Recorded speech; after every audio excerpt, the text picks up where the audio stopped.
Bismillahirrahmanirrahim. Assalamualaikum warahmatullahi wabarakatuh.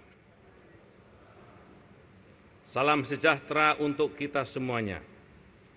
Yang kami hormati Ketua Dewan Perwakilan Rakyat Republik Indonesia dan para Wakil Ketua Dewan Perwakilan Rakyat Republik Indonesia. Yang kami hormati Ketua Dewan Perwakilan Daerah dan para Wakil Ketua Dewan Perwakilan Daerah. Yang kami hormati Ketua Mahkamah Agung Republik Indonesia. Yang kami hormati para Wakil Ketua Majelis Permusyawaratan Republik Indonesia. Yang kami hormati para anggota Majelis Permusyawaratan Rakyat Republik Indonesia. Yang kami hormati para insan pers, para wartawan dari berbagai macam media yang selalu senantiasa memberitakan berbagai macam kegiatan kita hari ini. Yang kami hormati para tamu undangan, saudara-saudara sebangsa dan setanah air, hadirin hadirat yang berbahagia. Marilah kita bersama-sama bersyukur kehadirat Allah Subhanahu wa Ta'ala yang selalu memberikan karunia, kesehatan, keberkahan kepada kita, sehingga hari ini kita dapat menjalankan tugas konstitusi kita sebagai anggota Majelis Permusyawaratan Republik Indonesia. Tak lupa kami mengajak untuk senantiasa menyampaikan sholawat dan salam kepada junjungan kita Nabi Muhammad SAW. Sidang majelis yang berbahagia, kami bersyukur kehadirat Allah. Baru saja para pimpinan Majelis Permusyawaratan Rakyat Republik Indonesia menyampaikan sumpah dan janjinya di hadapan Allah Subhanahu wa Ta'ala dan di hadapan rakyat Indonesia menurut agama yang diyakini. Sebagai ketua, saya juga telah melakukan kewajiban tersebut dan telah bersumpah dan berjanji menurut agama Islam. Sebagai ketua yang dipilih secara demokratis, kami mengucapkan terima kasih atas semua kepercayaan yang diberikan oleh para pimpinan fraksi dari berbagai macam partai politik yang ada di tanah air. Kami juga mengucapkan terima kasih kepada kelompok DPD yang mempercayakan kepada kami untuk menjadi ketua MPR pada periode yang akan datang. Kami merasa sebagai ketua, saya bukanlah orang yang terbaik di antara saudara-saudara semuanya. Karena itu, jika kami sebagai ketua ada ucapan, tindakan, dan keputusan yang baik, ikutilah keputusan dan tindakan kami itu. Tetapi jika ada ucapan, tindakan, dan keputusan kami yang salah, koreksi dan kritiklah kami sebagai ketua.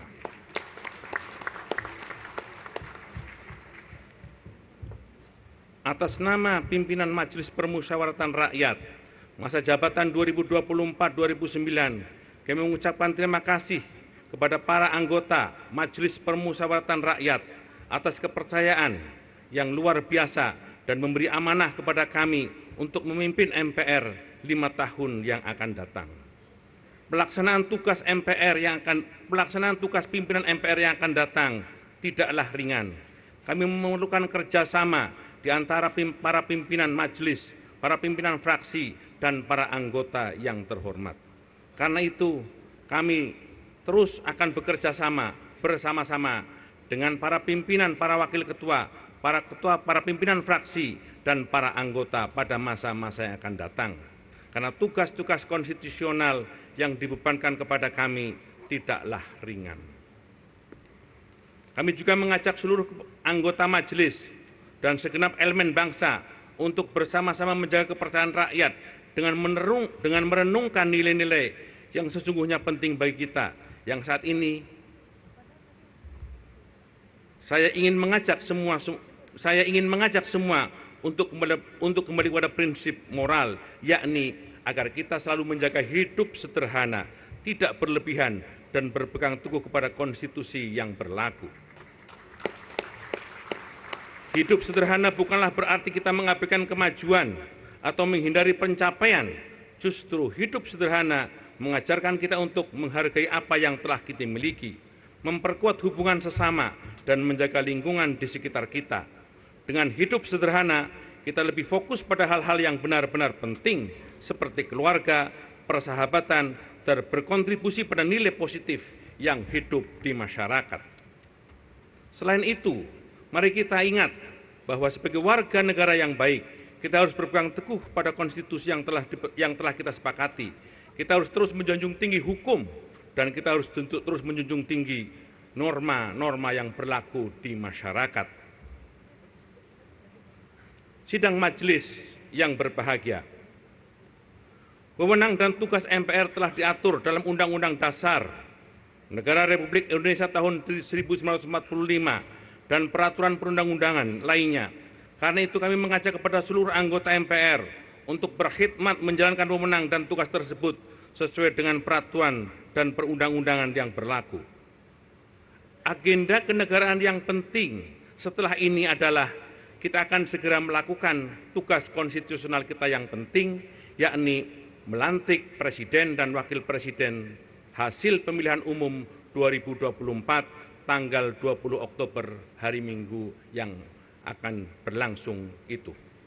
Kami mohon kerjasama yang baik di antara seluruh anggota Majelis Permusyawaratan Rakyat, para pimpinan partai politik, dan seluruh fraksi dan kelompok DPD untuk menyukseskan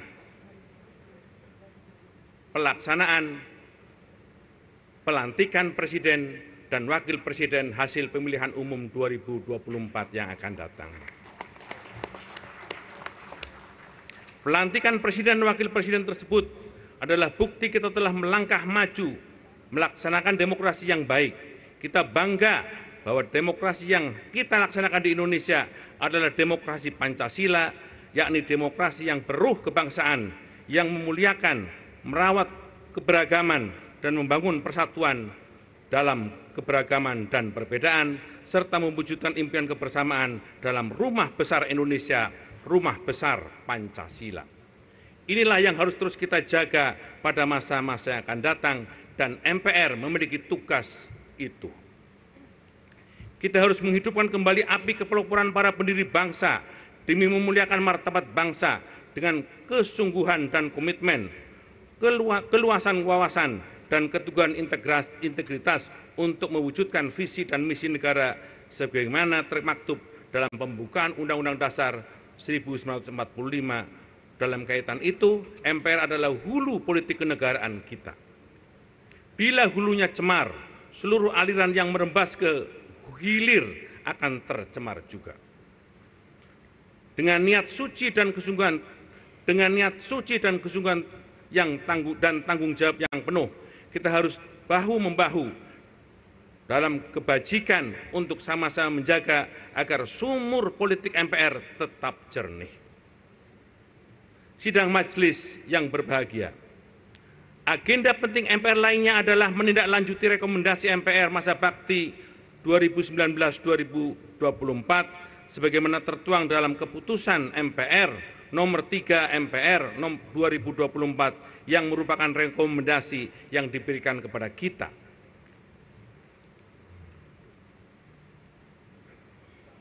Saudara-saudara sekalian yang saya hormati, kita sekarang menyaksikan eskalasi politik yang luar biasa, yakni meluasnya eskalasi politik di Timur Tengah yang memungkinkan terjadinya berbagai macam bahaya di depan kita.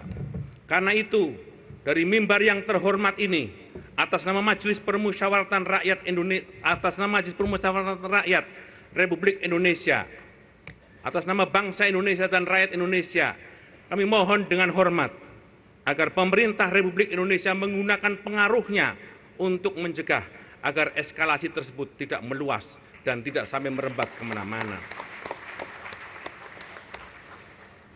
Meskipun kita harus mencegah terjadinya peperangan yang luas di satu sisi, tetapi di sisi lain kita juga harus tetap memperjuangkan kemerdekaan Palestina sebagai sebuah komitmen yang tetap kita junjung tinggi.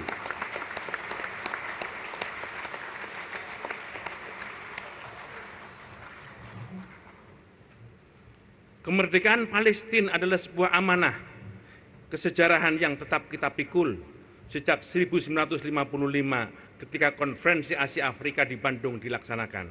Itu adalah Dasar-Sila Bandung yang sampai sekarang menjadi amanat dan belum tercapai. Karena itu, pengaruh yang kita miliki, baik di non-blok, di G20, di APEC, di OKI, MPR mendorong agar pemerintah Republik Indonesia menggunakannya untuk mencegah peperangan yang lebih luas dan menciptakan Palestina yang lebih merdeka.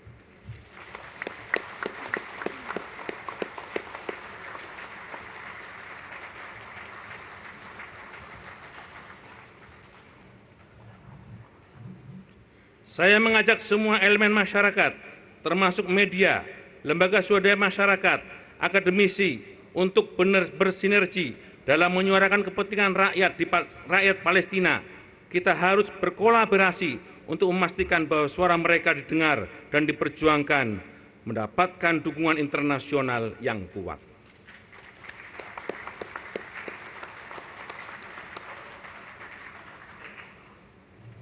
Sebagai lembaga yang mewakili seluruh rakyat Indonesia, MPR memiliki peran strategis dalam membangun fondasi ketatanegaraan yang kokoh. Dalam konteks yang semakin majemuk, tantangan menjaga harmoni antar warga negara akan semakin kompleks. Kita menghadapi berbagai perbedaan, baik dalam etnis, agama, budaya, termasuk pandangan politik. Namun perbedaan itu adalah kekuatan kita, dan itu justru kekuatan yang kita miliki. Pancasila sebagai dasar negara mengajarkan kita untuk menghargai keragaman perbedaan itu, namun kita diminta kita diminta untuk bersatu dalam kesatuan tujuan, yakni kemajuan untuk bangsa dan negara. Untuk itu, kita harus menghadapi kemajemukan itu dalam komitmen Pancasila yang kuat, kebersamaan yang kuat, dan harmoni yang kuat. Kita perlu mendorong pemahaman yang lebih mendalam tentang nilai-nilai Pancasila, bukan hanya sebagai lambang, tetapi sebagai pedoman dalam hidup, dalam setiap tindakan dan kebijakan.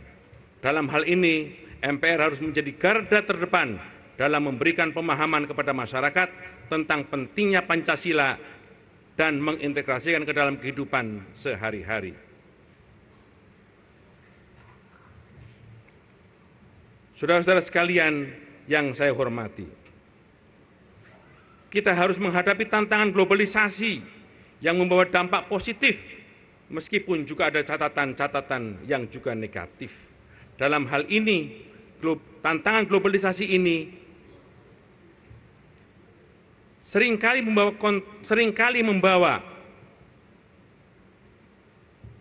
pada praktek ketatanegaraan kita yang itu akan menjadi tantangan dalam penyelenggaraan ketatanegaraan kita pada masa-masa mendatang.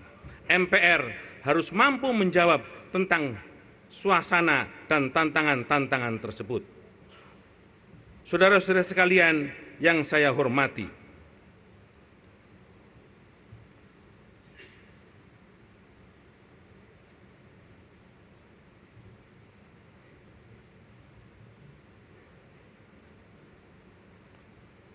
MPR harus terus menjaga konstitusi kita. Undang-Undang Dasar Negara Republik Indonesia tahun 1945 harus terus kita jaga sebagai sebuah undang-undang dasar yang menjadi rujukan dari setiap undang-undang yang akan kita produk. Undang-Undang Dasar 45 bukan hanya sekedar dokumen hukum, tetapi juga cerminan dari perjuangan dan cita-cita bangsa. MPR harus memastikan bahwa setiap perubahan dan amandemen yang dilakukan tetap berlandaskan pada prinsip-prinsip demokrasi, keadilan, kesejahteraan rakyat. Dengan demikian, kita dapat mewujudkan negara yang aman, adil, dan sejahtera untuk semuanya. Saudara-saudara sekalian yang saya hormati, demikian beberapa hal yang kami anggap penting untuk menjadi pidato awal Ketua MPR di hadapan sidang majelis yang berbahagia. Atas perhatian saudara-saudara sekalian, kami ucapkan terima kasih. Wassalamualaikum warahmatullahi wabarakatuh.